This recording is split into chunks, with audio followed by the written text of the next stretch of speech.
Hi అండి. ముందుగా అందరికీ ఉగాది శుభాకాంక్షలు. ఈరోజు రెసిపీ వచ్చేసి మన జీవితంలో కలిగే అన్ని రకాల అనుభవాల గురించి తెలియజేసేదే మన తెలుగువారి అసలు సిసలైన షడ్రుచులు కలిగిన ఈ ఉగాది పచ్చడి. ముందుగా 2 కొత్త కుండలను తీసుకోండి. పెద్దదేమో పచ్చడి చేయడానికి, చిన్నదేమో తాగడానికి. కుండకి నిండుగా పసుపు రుద్దుకోండి. అన్ని వైపులా ఇలా మొత్తం పసుపు రుద్దుకొని పసుపు కుంకుమలతో బొట్లు పెట్టుకోండి. పసుపు కుంకుమ అనేవి శుభానికి సూచికలు. మీకు ఒకవేళ వీలైతే సాధ్యమైనంత వరకు మట్టి పాత్రలో చేయడానికి ట్రై చేయండి. ఇలా మట్టి పాత్రలో చేసుకోవడం వల్ల హెల్త్కి కూడా చాలా మంచిది. ఒకవేళ లేదంటే స్కిప్ చేసి మీకు అందుబాటులో ఉన్న పాత్రలనే చేసుకోండి. ముందుగా నిమ్మకాయ సైజ్ చింతపండును తీసుకోండి. చింతపండు పులుపు ఇది బాధలకు సూచికం. శుభ్రంగా కడుక్కొని ఆ వాటర్ను పడబోసి మరికొన్ని వాటర్ను పోసుకొని 10 నిమిషాల పాటు నానబెట్టుకొని పక్కన పెట్టుకోండి. వాతావరణం చేంజ్ అవ్వడం వల్ల దురదలు దగ్గు వస్తుంది కదా, వాటిని కూడా నివారిస్తుంది చింతపండును తీసుకోవడం వల్ల. రెండవది మిరియాలు కారం ఇవి కోపానికి సూచికం. మన దేశానికి డచ్ వారి రాకముందుకు మనం కారంగా మిరియాలనే వాడేవాళ్ళం. వారు వచ్చాకే మనకు మిరపకాయలు తెలిసింది.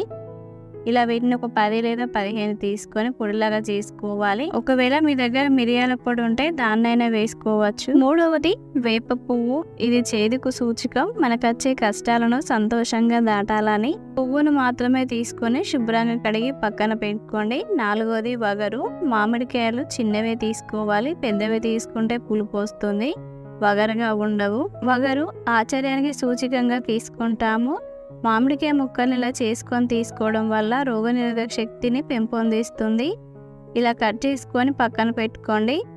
ఇప్పుడు మనం ఉగాది పచ్చడి చేసేద్దాం. మనం ముందుగా పక్కన పెట్టుకున్న చింతపండు గుజ్జు పోసుకొని అందులో సరిపడా వాటర్ పోసుకోండి.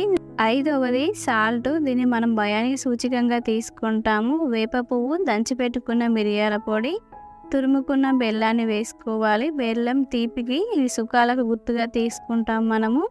చివరగా మనం సన్నగా తగిన మామిడికాయ ముక్కలు వేసుకొని బెల్లాన్ని కరిగించుకోవాలి.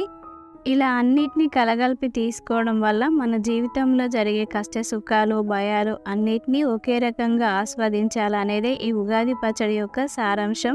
మీరు కూడా ఇలా పండుగ నాడు ఉగాది పచ్చడి చేసేసుకొని మీ ఇంట్లో వారందరూ సంతోషంగా తాగేయండి. ఇంతే అండి. నచ్చితే లైక్ చేయండి, కామెంట్ చేయండి. మరికొన్ని వీడియోస్ కోసం మన ఛానల్ని సబ్స్క్రైబ్ చేసుకోండి. Thank you for